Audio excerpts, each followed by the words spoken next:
And good afternoon and welcome everybody to the New Year Starts Now Fall into Planting Season Workshop.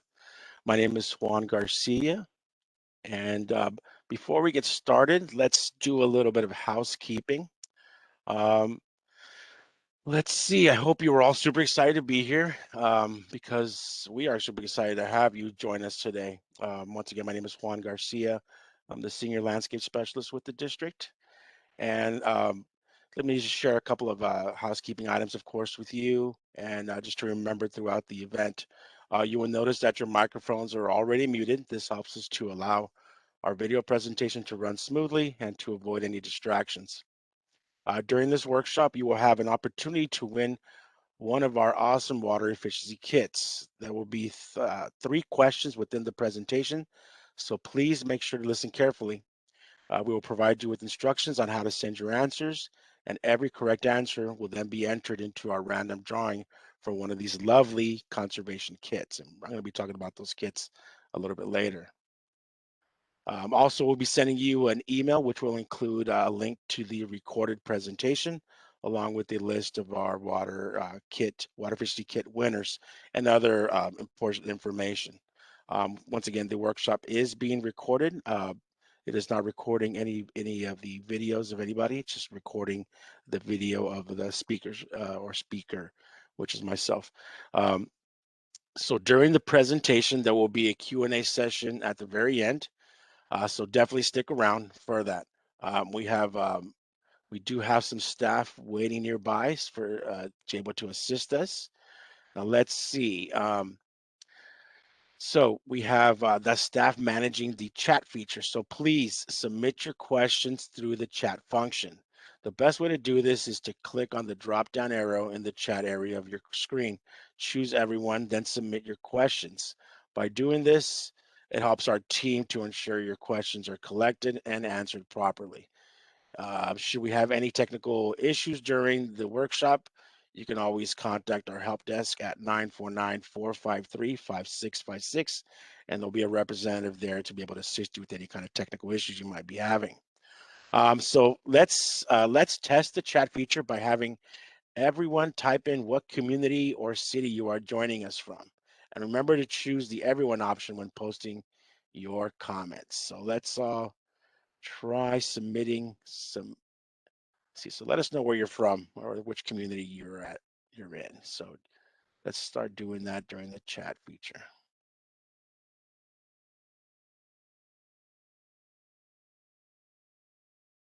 Great, Joey, we're getting some responses there.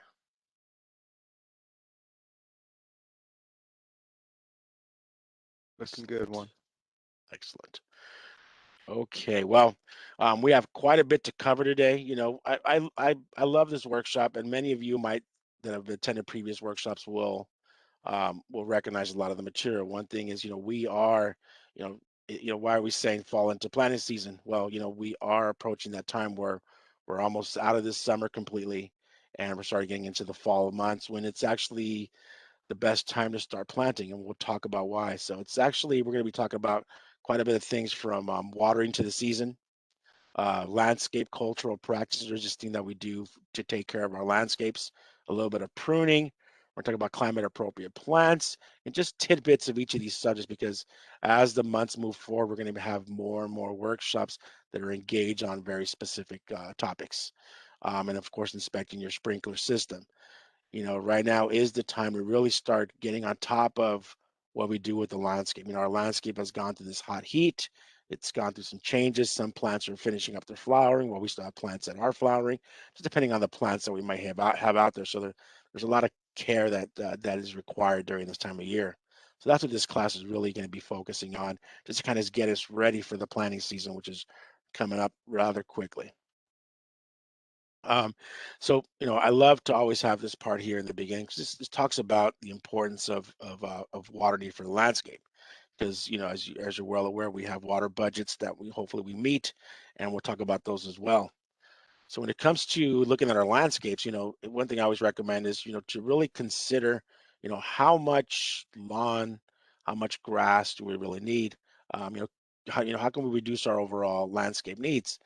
One thing is I do have a lawn myself, but I keep it in a small enough, in a functional area where I know it's being utilized for some purpose, not just sitting out there taking all this water and maintenance from me. So consider reducing or eliminating unused areas of lawn. Convert using climate appropriate plants. There's vast number of plants out there that we can use. We're going to look at a little bit about the benefits of using California native versus non-native climate appropriate plants, or plants from all around the world that are easy adapted to our climate here in California. Um, Consider using more decorative permeable hardscapes, stormwater capture, easy to maintain. Of course, that's one thing that we always want to landscape. But that easy to maintain is not so much, because a landscape does require care, especially it requires our care. If you want your gardeners to do what they do and come in and out, that's one thing. But if you really want to care for your plants and make sure that plants are growing in a way that they're going to be beneficial to you, creating habitat and so forth, and also pruning them at appropriate times, it's very important. So it does require our little bit of love out there. So let's look at these different landscape types. So here we're just looking at 1,000 square feet of typical grass area. So for every 1,000 square feet of grass you have, it's going to require around 25 to 35,000 gallons of water per year just to maintain that lawn. Um, you know, and if you look at it in the summer months, we're right around 4,000 plus gallons per month that is being utilized by that lawn. So, is it providing a function? Are we utilizing it, or is it just sitting out there taking our water and money and maintenance away from us? Um, so consider using climate appropriate plants. Convert your part of the landscape into a climate appropriate landscapes, because they can help save water and money. It's around 30 to 50% water savings. So you take that same 1,000 square feet, now you're down to around 15,000 to 20,000 gallons per year. So about half. During the summer months, we're right around 2,500 gallons, give or take, just to maintain that same 1,000 square feet of landscape. Now, when you start to utilize even more low water use plants, your water savings drops, dramatically, 60 to 80%. You can see there the numbers as far as water use per year, and then that monthly water use demand in the summer, drops down significantly. Now we start getting into even the better parts. When you start utilizing, California native plants, your water savings can go, 80% on up. We're not going to say 100% because there are some natives, of course, that like water at certain times of the year more than other parts. But, benefits of utilizing California native plants is, we do build habitat for pollinators. They are fully or partially summer dormant. So during that hot peak, they don't utilize quite as much as water as your typical landscape, even if it is a non-native climate appropriate landscape. Um, Requires little to no supplemental water once they are established. There are many California native gardens that, yes, once they're planted, you can literally just walk away from them. But depending on the type of year that we're having as far as rains, because if we are having years with no rain or very little rain, then we might have to go out there and give a little supplemental water. And of course, these native landscapes look a little better when you do give them a little splash of water here and there. But when I mean a little, we'll talk about that in a couple of slides. I mean, we're talking small amounts of water, just what's needed for that type of plant material. So when we look at the overall seasonal water need for plants, we have to look at every single month from January to December, year round, what kind of water are we looking at as far as these plants requirements. So um, there's always those big questions, how long should I water for? How often should I water? What's the best time to start watering? Early morning hours is best time to start applying water to the landscape before the sun comes up. That way it's in the soil. It's ready to be utilized by the plant when it's actually going through photosynthesis during the day. Plants, the past I've said, sure, they're inactive at night, but not really. A lot of plants are actually doing a lot of great things at night, but they really close themselves down to do these things during the night. But they don't need the water sitting out there, especially in the afternoons or evenings, just sitting there. So, it's a potential for just disease and pests to attack your plants. So just remember, early morning hours, get the water out there before the sun comes up. It's down into the soil, into the roots. The plants are able to absorb it. Now, how long and how often, it all depends on, of course, plant type and soil types, which gets a little more into specific subjects. But I wish we had a lot of time to cover that. But it's just really just trying to get the points across. So benefits of proper watering, of course, your landscape's going to look better when it's properly watered. Hopefully, you can stay within budget by utilizing more climate appropriate plants. We can conserve water, healthier plants, healthier soils. Soils also, we need that. We need the water in there. We need that oxygen in there. We need that porous space. We need that. We need those living organisms in there that'll help us. It also breaks down materials and provides nutrients for our plants. So when we start looking at all these different watering needs and throughout the year, we have to look at all these little factors that involved in watering the landscape. Weather, of course. The weather changes. Sometimes we have hot years, cooler years. Sometimes we have months that, if you compare months from one year to another year, they're different. Sometimes we have a wet season, and we may not have a wet season. What kind of plants are we utilizing? And are we going to utilize more high water use plants or moderate water use plants or low water use plants? It's very important to start considering what kind of plants you want out in your landscape. If you have an irrigation system, how efficient is it? Who's maintaining it? Depending on the type of irrigation, they can be inefficient to very efficient, just depending on what we have out there and how well they're maintained. And our soils, our soils is key. It's our sponge. It's where a lot of magic is actually happening in that soil with the organisms and the water and oxygen, and just in general. Soils are very, very important. How, is it holding on to that water too tight, or is it really sandy, allowing that water to just filter through? So some of those things that we do have to manage. But once again, these are subjects that can be talked about by themselves separately, and we do have workshops that are going to be strictly on irrigation, some on plants, and a little bit of plants and soils. We'll talk about today soils a little bit. So we are in September. One thing is that weather patterns throughout, just in general in California. September is the month where, yes, it is warm, but with daylight decreasing, plants really start to shut themselves down. We know this by the weather data that we collect, that September, we do recommend our customers to really start cutting down their water use by 30%. And many of you might be thinking, well, it's still hot out there. Yes, we understand this, but plants start themselves to shut down during this time. Now, once again, depending on the types of plants that we have out there, while some plants are starting to shut down, others are actually going to start waking up, and some are still just going through their process during this time. But really, the water use really decreases in the month of September, and I'm gonna actually show you that looking at some actual weather data.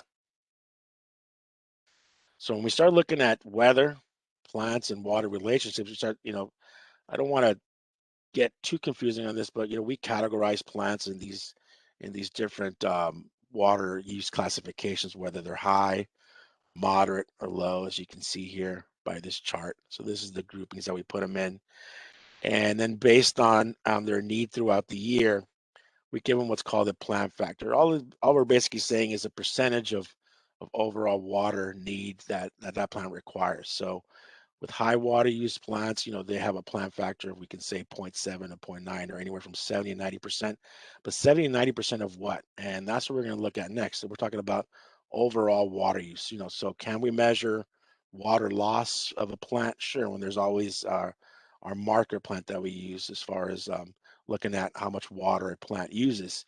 And then we put these different plant factors or categories of plants within that to tell us how much water that plant will actually need to survive throughout the year.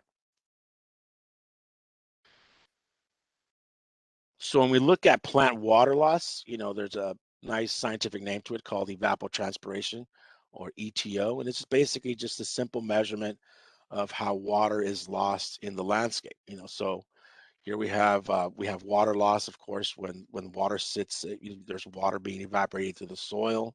Whether there's water sitting on the plants, that's water that's being evaporated or lost. But there's also water that moves from the soil through the roots, through the plant, and we call that transpiration. So we combine those two things. There's water loss through transpiration, which is through the plant. And of course, there's water loss through evaporation. And so we can actually measure that and and see how much water a plant is losing. And the best thing is when we measure it, we can actually measure it in inches, just like rainfall. If we know, we measure rainfall throughout the year in inches. We had so many inches of water fall this month or this year. We can do that. And same thing with water loss. So if we know how much water a plant lost in inches, we can actually put that water back by using an irrigation system. Because irrigation system, we measure the way it puts out water also in inches. So it's just a little bit of formulas that we use to put that to try to not estimate, but really come to a good number of how much water a plant needs just based on these actual real figures.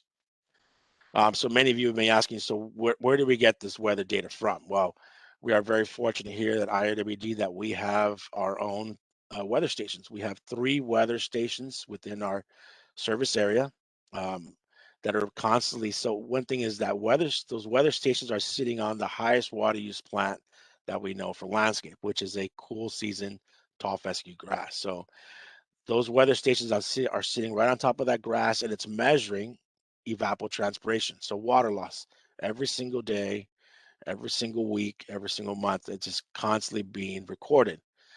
And so we have one, of course, in our coastal area, we have one in our central area, and we have one up in the foothills. So if depending on where you live within our service area, the water budgets that we create are based on this real data.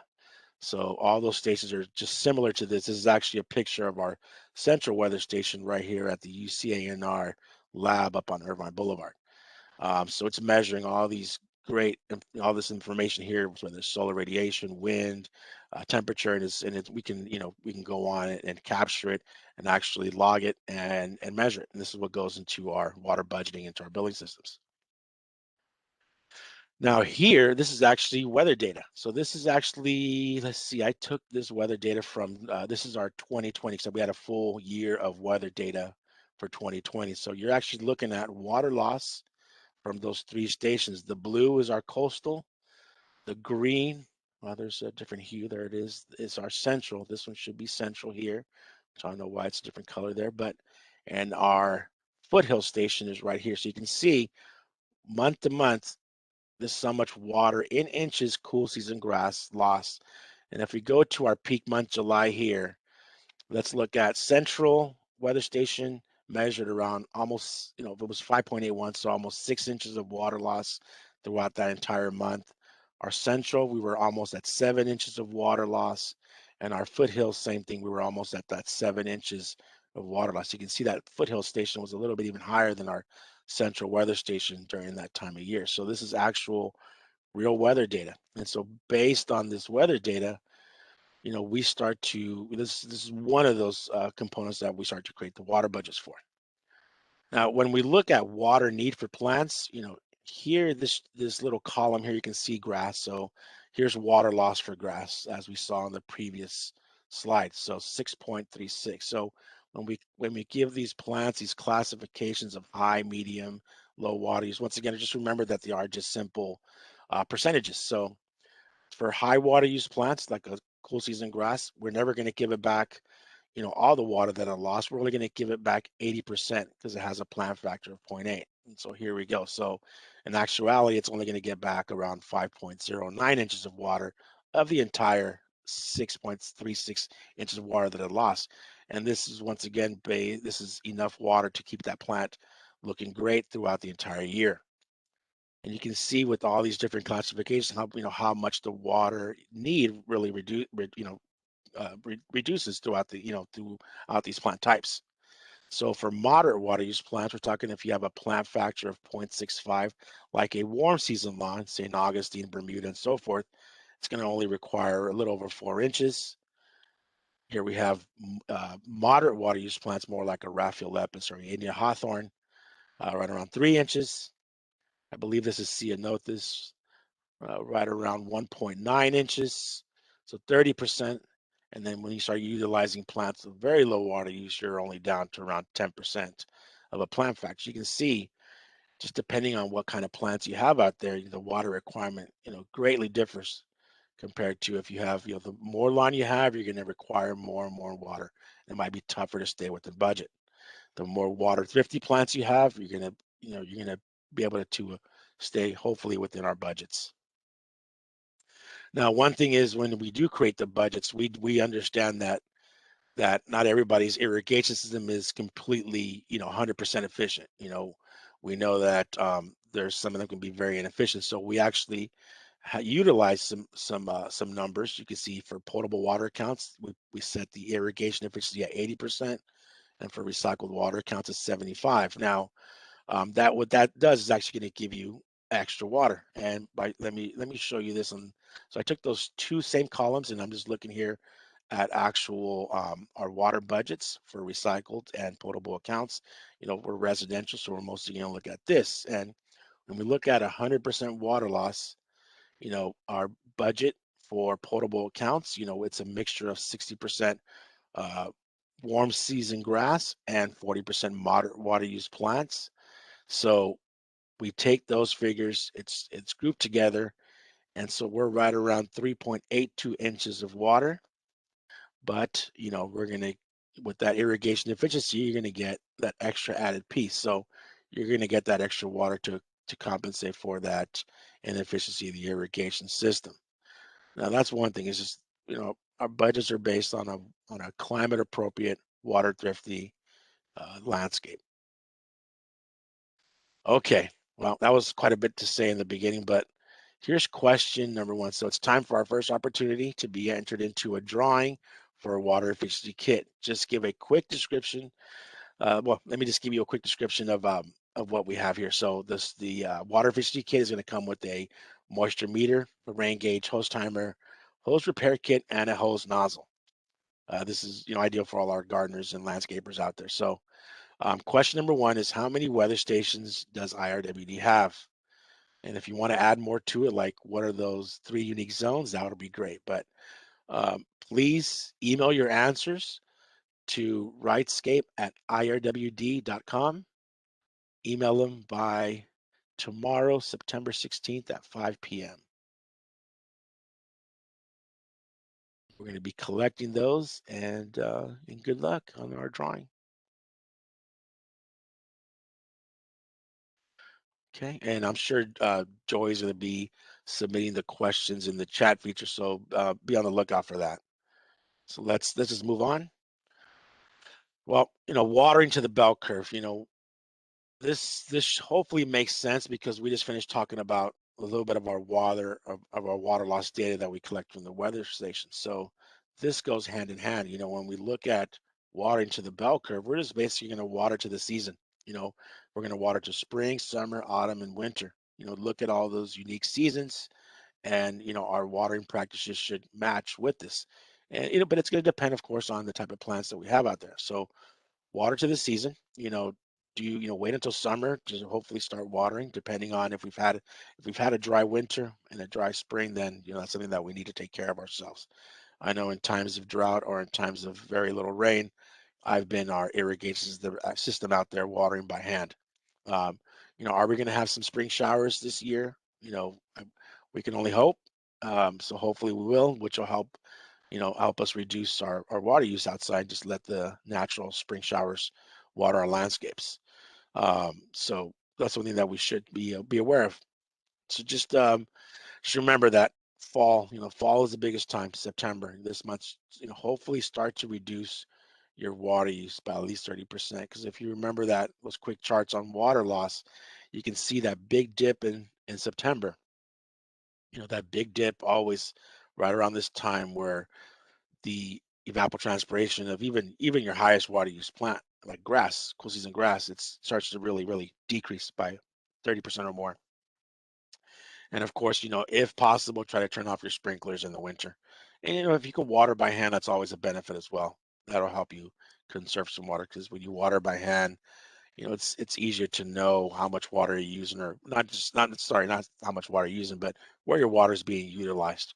And make rounds around your gardens to allow the water to infiltrate into the soil a lot better. It'll permeate better. You get back to it, you water some more, it'll push that next water down. It's a good practice. Just like your sprinkler system, do little rounds around your landscape. One thing is, I do encourage the use of California native plants. Their water need is opposite, really, from your typical climate appropriate plants that we use. a lot of our native plants are going to start awakening from their summer slumber, and their water needs begin in late fall through spring. So it's a different watering need throughout the year. Here we have that chart. There's water loss throughout the year. This is our rain pattern. There's our cool season grass. There's warm season grass with how much water it needs throughout the year. Here's a climate appropriate landscape, right? This is a good example of the bell curve. And there's our natives. So you can see our natives does that different dip as other plants, non-native species are starting to decrease their water use and go into slumber. Our natives are going to start waking up and require that water and go through their things. Not all, but a lot of them. So really, I really encourage you to visit like the California Native Plant Society's website, or some native landscape nursery websites, and just get familiarize yourselves with a lot of these plants. Just because when we talk about California native plants, you don't have to have a landscape that's just sticks, rocks, and cactuses out there. You can have beautiful California native landscapes that are designed like a traditional landscape that'll bring in bloom, different changes throughout the year, whether it's seasonal change. You can have evergreen gardens, deciduous. I mean, you can have just many different types of gardens utilizing California native plants and still achieve that beautiful landscape aesthetics if you want. But one key thing that we always talk about when it comes to landscaping is hydrozoning. That's just basically grouping plants with similar water needs together, similar cultural needs together in the landscape. I myself am a plant lover. I can have almost every single type of plant you can think of. I love Japanese maples. I love camellias. I love natives. I mean, just you name it. I love to grow it, but it all requires a little bit of different care and water throughout the year. So if you are uh, an avid gardener out there and you want to have a native area, make sure it's completely separate from your non-native climate appropriate plants, because once again, that water need and that care is going to differ quite a bit. There are some plants that lend themselves to a little mix here and there, but I really don't recommend it. Try to group them together. Keep those landscapes uh, grouped together as far as water need and sticks and even exposures and so forth, and just take care of your landscape. Wow. Okay, here we go. Giveaway question number 2. So, giveaway question number 2. What does water to the bell curve mean? Hopefully, you can get that from what we just talked about. Once again, email your answers by 5 p.m. tomorrow, September 16th, to RightScape at IRWD.com. And those correct responses will be entered into drawing. Great. All right. So Joey is putting that question into the chat feature. Thank you so much. And let's get going. I mean, quite a bit to cover, right, you guys? We can stick on to one subject, but I'll try to cover it all because just getting you ready for the season to come. So landscape cultural practices, basically getting out there, getting a little dirty, doing some gardening work, and it's going to make your landscape look a lot better. What's that person doing out there? Nice weeding, which I'm sure all of us have done, not once, twice, but many, many times. So cultural practices. So maybe consider, building up your soils. Can we build up our soils? What we have there, can we make it better? Can we turn a poor soil into a plant-friendly soil? One thing is, yes, we can. One thing always is, try to get a little understanding of what soil is made of. It's a lot of information here, but you want to encourage soil life. You want to add material, organics to your soil to lively it up. You want to see the critters in there. You want to see the organisms in there, because hand in hand they're doing a lot of work that might not be visible to us, but believe it or not, when your soils are alive, there's just a lot of great stuff happening there that's going to benefit your landscape. It's going to benefit your plants. And of course, if we practice good cultural practices in our landscape, whether it's watering, uh, putting out, amendments and so forth out there. I'm a big believer in using organics.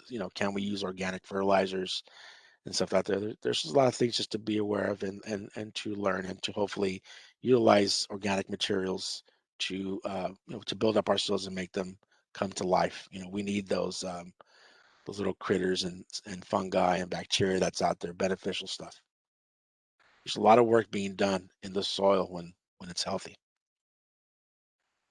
We have there's soil predators. You can see earlier we talked about the bacteria or the fungi, arthropods, nematodes, protozoa. There's a lot of great stuff out there. It's not a soil science class, but I wanted to just throw these things in there just to kind of make you aware of what's happening in our soils. And when we practice good practices, when we do good practices in the landscape, it's going to benefit our landscape. So overall advantage of the soil organisms is they assist in decomposition of organic matter. Yes. Make nutrients available to the plants, control the population of soil pathogens. Just a lot of things that these organisms do for us out there.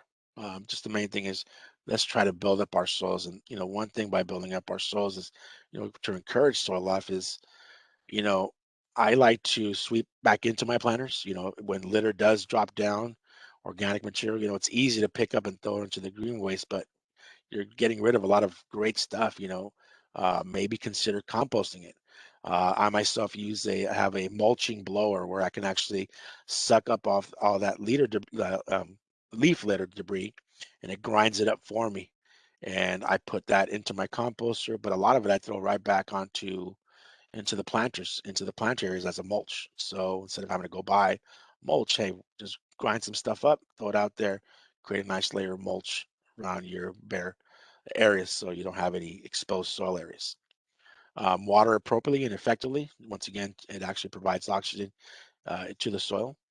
We try not to disturb or tear the soil too much unless you really need to do some work out there, because there's actually a lot of beneficial fungi out there, mycorrhizal fungi that help us out with nutrient transfers and so forth with our plants. I mean, just a lot of, once again, our soil is magic. We got to make sure we maintain that as well as anything, because that is our uh, little zone for root development and keeping our plants nice and healthy. Soil conditioners. Can we add soil conditioners into a soil to make it better? Sure. One of the best conditioners we have out there is compost. Create compost. If you do need to buy compost, make sure you ask how the compost was made and where it was processed and so forth. Or if you want to make sure you're getting some good compost, but good compost, if you want to make it yourself, comes from us. So throughout the year, we do we in the past we had a lot more composting workshops. We partnered with the UCA and our extension services and Master Gardeners of Orange County to host edible gardening classes and composting classes. So please be on the lookout for them. Hopefully we'll be able to schedule one soon. And we have some great people in our Master Gardeners of Orange County, just books full of knowledge, great information. These composting workshops that we have throughout the year are fantastic. And I'm sure you can buy some books and read a lot of materials online, but it doesn't make sense sometimes to throw a lot of that green waste that we naturally produce, in the home, when we can utilize that to create a beautiful compost that we can just, throw it right back in the landscape and create a healthy soil. One thing also, just as a reminder, is mulch. Don't be afraid of mulch. The thicker the mulch, the better. It'll help with weed suppression. It helps with soil temperature. It actually reduces soil temperature, helps the soil retain moisture. And as it breaks down, it's going to become part of your soil. So mulching is very, very important. And one thing people always ask, well, what about like weed fabric and stuff like that? I'm not a big fan of weed fabric. I like to clean out my beds if I'm going to go out there and do some good weeding. So go out there, get rid of all those pesky weeds as they are. They can be vector points for unwanted pests and diseases as well. So go out there, clean.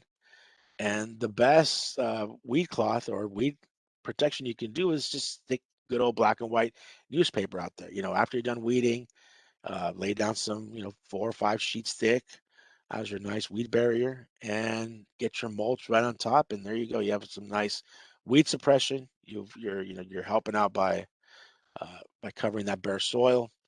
And one thing is I try to utilize that in my entire space. I try not to have a lot of bare soil. The more plants you have, you're also going to do a lot of carbon sequestration. So try to plant more. Let's not have too much bare ground out there. Ooh, pruning for plant health. As you can see, there's quite a bit to cover. One thing about pruning is, I think of it as an art form. Um, you know, I just don't go in there and start to hedge and make little balls and square hedging and stuff like that. I always go in there and really think about what I need to prune out. I love this picture here of this woman pruning her Japanese maple. I love maples, but it does, it does take a little care when you're out there pruning. So, let's talk about the reasons to prune. Are there branches that are dead, disease, rubbing up against each other, dead flowers, deadheading out there? You want other plants to stand out. You can shape them in any way you want. Are they getting too leggy? Are you pruning to control size? That might go back to initially planting. Make sure to, when you are planting or selecting plants, look at their maturity, how far they will grow up and how far they will grow out, and and allow that space for that plant to grow as natural as possible, so you don't have to prune to control size. And does it have disease too? That's one thing too. And if you do have disease and stuff like that, don't put that into your compost bin. Try to avoid that. Let's keep good, clean material in our compost bins. And a lot of this stuff here, you guys, is simply a lot of textbook stuff when it comes to pruning. So should I prune in the spring, summer, fall, or winter? When should I prune deciduous plants? There's great information online on pruning. What about natives?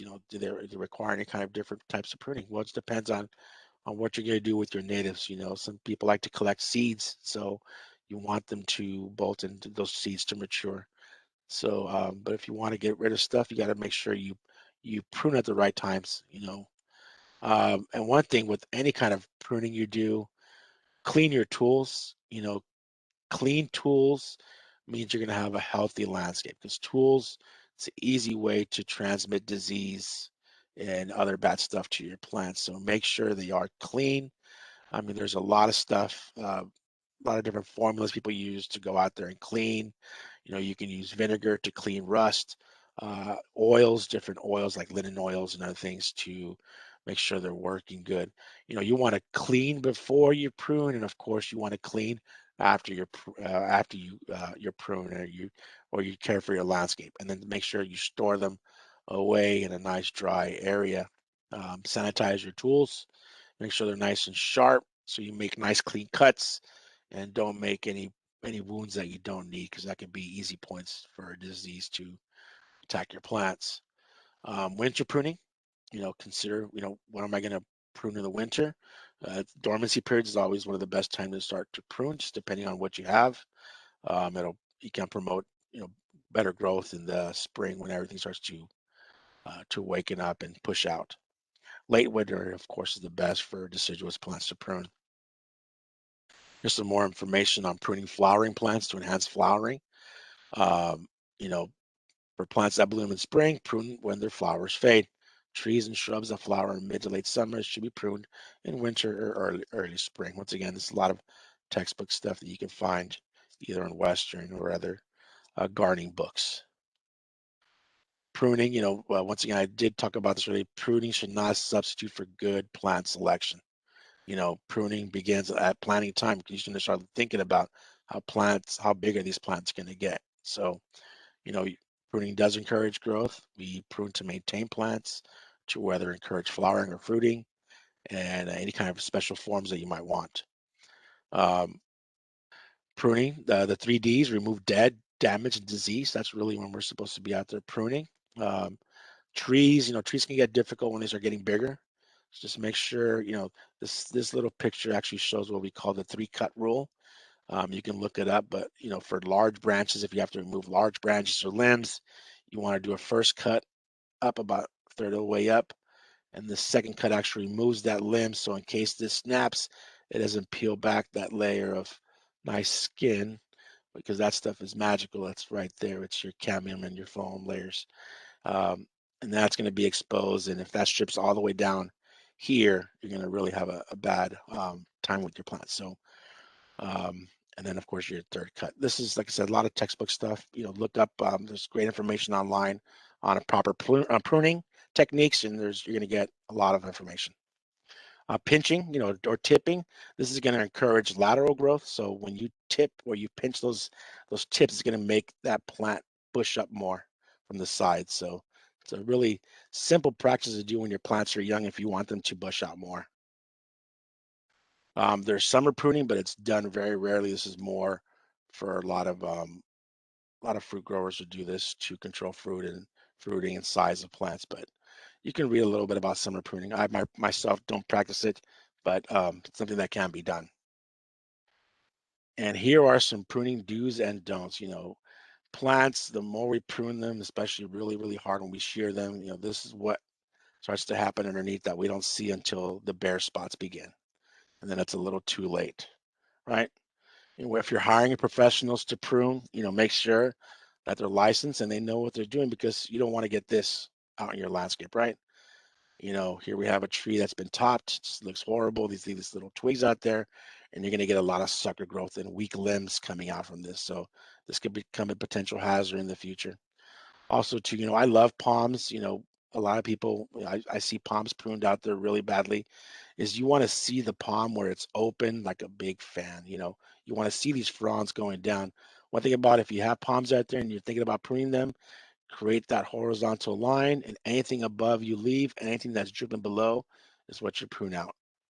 Something that, and I said, how many times have you seen this where they're pruning just like this, or do you just have 2, 3, or 4 little fronds sticking out to the top? It's just remember that palms are actually a monocot, like a grass, and each new leaf that comes out, that's a new branch, and you can't top a palm because it'll become a big giant pole or a tiki torch out there. So be wary, be careful when it comes to palms.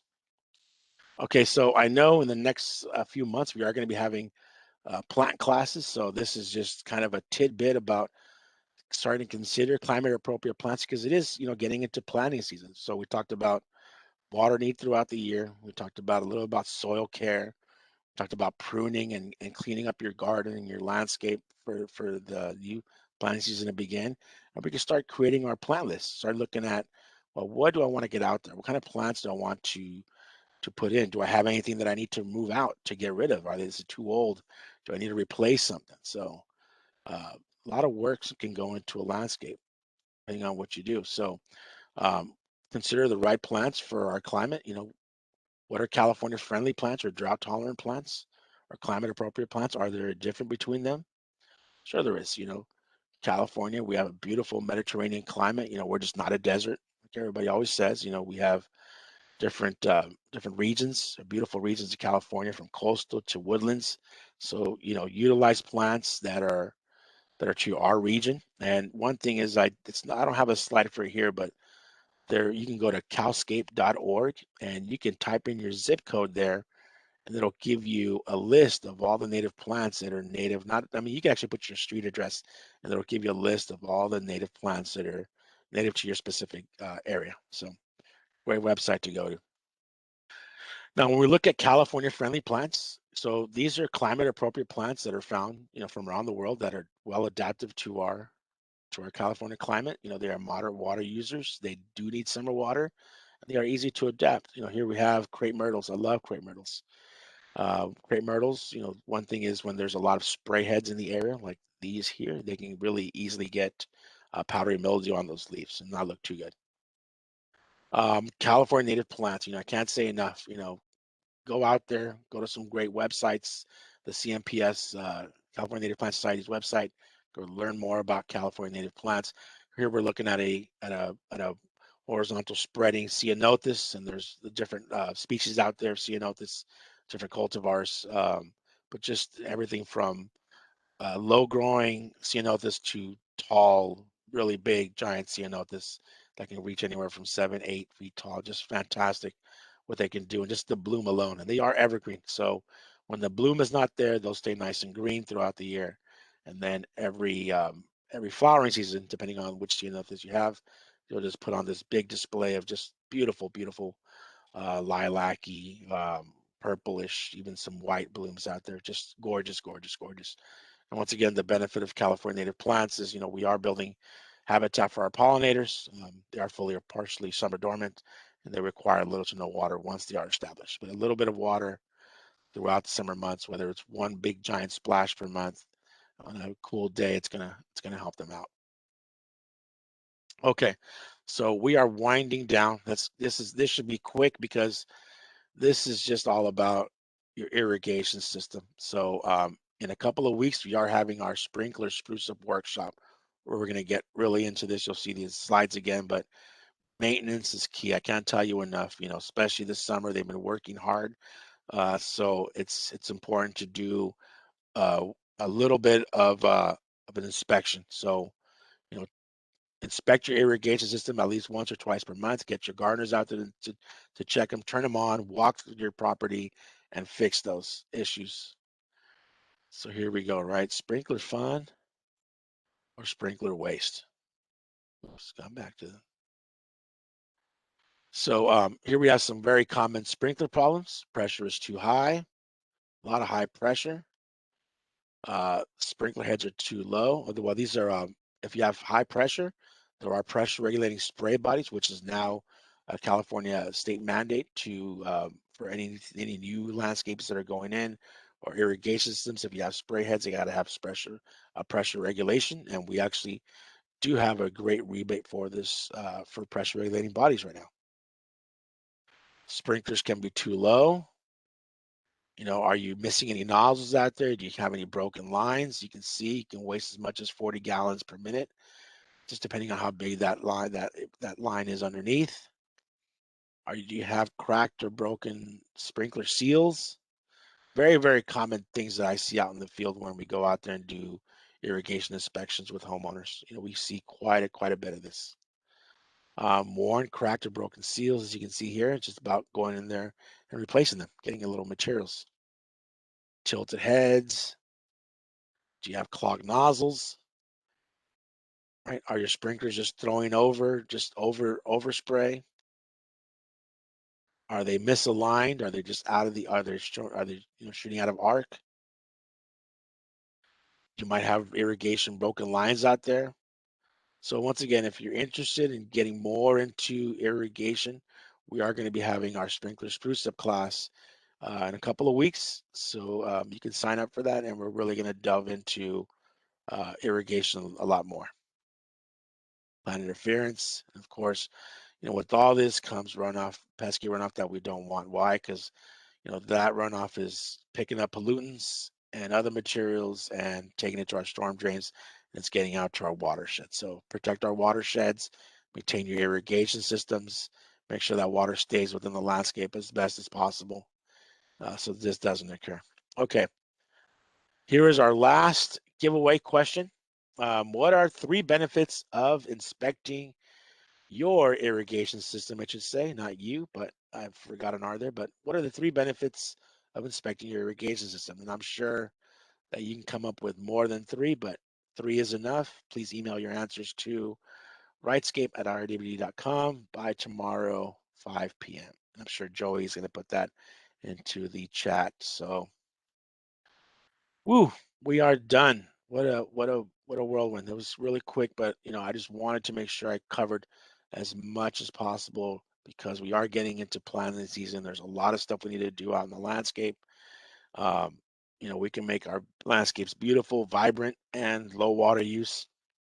And also, once again, utilize more natives, create that habitat for our beautiful pollinators out there and our insects. Beneficial that, when you do this, your landscape will just come alive. We do have our turf removal program. If you are considering removing some of your grass to create a water-friendly landscape, the rebate right now is at $3 per square foot, capped at 5,000 square feet, 250 square feet minimum. So remember, this is a turf removal rebate program. And one thing with any of these rebate programs, especially this one, do not begin your project before getting approval and getting the go-ahead to start your project. So do not begin, do not remove anything, because you are going to have to take pictures, and pre-inspection is needed and a post-inspection. There are, of course, outdoor rebates, whether it's turf removal, smart controllers, rotating nozzle, pressure regulating bodies, and of course, we still have our couple of indoor rebates as far as clothes washers and toilets. We have a lot of great online resources. We have our RightScape.com webpage. There you can find a lot of information from water saving tips, all of our upcoming workshops, online training, how-to videos, and actually a do-it-yourself home checkup. And if you still need assistance, there is water efficiency staff available. And I believe right now we are still doing FaceTime or not virtual, web-based meetings. So please sign up. We have our RightScape.com, RightScapeResources.com website. This is a fantastic plant database and landscaping website. You can go in there and also look at various types of plants, garden styles, different gardening areas such as slopes and so forth, and get ideas on what to plant, how to plant. It's a great website to utilize because you can start collecting all these different plants that you used and making a list of them, and then you can print them out or just save them as a PDF on your desktop and get back to them later on. And you can look at all these different plants and you can categorize them as far as water use and so forth. Really, really great website to get spend some time on just to familiarize yourselves with some water friendly plants. There's my Ask Juan email address, and I'm sure you've seen it on our Pipelines newsletter. We do get questions. If you have questions, submit them to me at askjuan@irwd.com. We do select a lot of these questions to be for our Pipelines newsletter. So just be on the lookout for them. And yeah, here we go. And some more contact information for you. IRWD.com website. Our water efficiency information. Go to RightScape.com, and here's some info at IRWD.com email address, and of course our main number 453-5300. And you can find some look at our social media posts as well on Facebook, Twitter, and YouTube. You'll see some great videos. Okay, well, I'd like to thank all of you for coming. With that, let's do a little Q&A with the time that we have, Joey. And I'm sure if we don't get through all of your questions, we can I'll make sure to answer them all, and everybody's going to get once again an email with a link to the recorded webinar, and we will collect the Q&A questions, and I'll answer them and also post that in the email along with the other information. Hey, Juan. Yeah. Thanks for the great information. I think you were able to cover the majority of people's questions because we only have one here. Oh, great. Okay. So could you please give some examples of good home goods that could be used as compost? Ooh, gosh, any kind of paper that you have out there, as long as it doesn't have, heavy inks or like plastic linings and stuff. The paper towel rolls, toilet rolls, your green waste. When you're cooking, anything that's green waste, from vegetable scraps, start to collect that. That's always great stuff. Coffee grounds. Gosh, you can just keep going. You don't want to stick dairy and meat products in your compost. Just want to stick to what we call our greens and browns. A lot of greens, browns, any kind of paper. One thing I would recommend there is if you go to the Master Gardeners of Orange County's website, there's actually a great video series on composting that they have on there. There are some recorded workshops that we've done on composting on our rightscape.com website. You'll see the link to past workshops where you can look at the composting workshops that we have co-hosted with them. But also, once again, you can just go to the Orange County Master Gardeners of Orange County website and just click on composting. When you get to that page, you'll see it there, and they do have also a composting video on there. But I try to just, there's a lot of things that I just throw into. I have a little compost bin in the home where I start to collect that, and then I take that out to my bigger bin once that starts to get a little too packed. and just get it ready for use. I mean, it's just you'll be surprised when you start to look at uh, anything that can be compostable. You can go online, just look at items for composting, and it'll give you a list of greens and browns, and there's quite a bit out there. Eggshells, one thing about the eggshells, I like to wash mine, so it doesn't have all that gooey stuff inside, right? The egg whites or anything, just clean them out. What else? Joy, do you do anything for your composting? Just trying to think, but A lot of mixing. a lot of mixing. Um, Yeah, a lot of transferring, right? But mhm. yeah, there's quite a bit. I do recommend, yeah, go to the Master Gardeners of Orange County's website for some really good information on composting. All right, we just got another couple questions in here Yes. last second. Um, can the HOA get recycled water if they have large landscape areas, or could it the homeowner, I think is what their acronym is, what they're looking for, is can the homeowner get reclaimed water if they have large landscape areas? Yeah, we do have a recycled water webpage that does have information. You know what, I'm going to make a note of that, and I'm going to put a link to that website so you can delve into recycled water, because we do get asked that quite a bit. I know that recycled water for residential use, it's only right now to larger estates, larger properties that have substantially large landscape that can utilize recycled water. It also depends if there's recycled water, yeah, in that street, and what it costs. But yeah, there's just different requirements and regulations when it comes to recycled water. So I would refer, of course, to our website page on recycled water for more information on the use of recycled water for landscape and why it's available or why not it might not be available to customers. So I'll put the link on the email and get it over to them. Juan, could you also include the Master Gardeners Oh yes, website? yeah, in the email I'm going to add a. You guys are all going to get links to a lot of our rebate programs, a lot of these pages that we were talking about today, and once again, there a lot of our past workshops have been recorded. So if you want to look at that sprinkler spruce up workshop and not attend the one that's coming up, there is one older one posted on there. Things change up a little bit here and there, but I think it's just all valuable information that we should really uh, I encourage you to learn more about it, and also, try to pass it along to friends, neighbors, even your gardeners. And I got one more question here Yes, sir. before we close up, Juan. How much should I expect to pay to re-landscape my front yard for a single family residence in California Yeah. with California native and friendly plants? I currently have a small amount of grass in Yeah. my front yard. It's hard to say price wise. In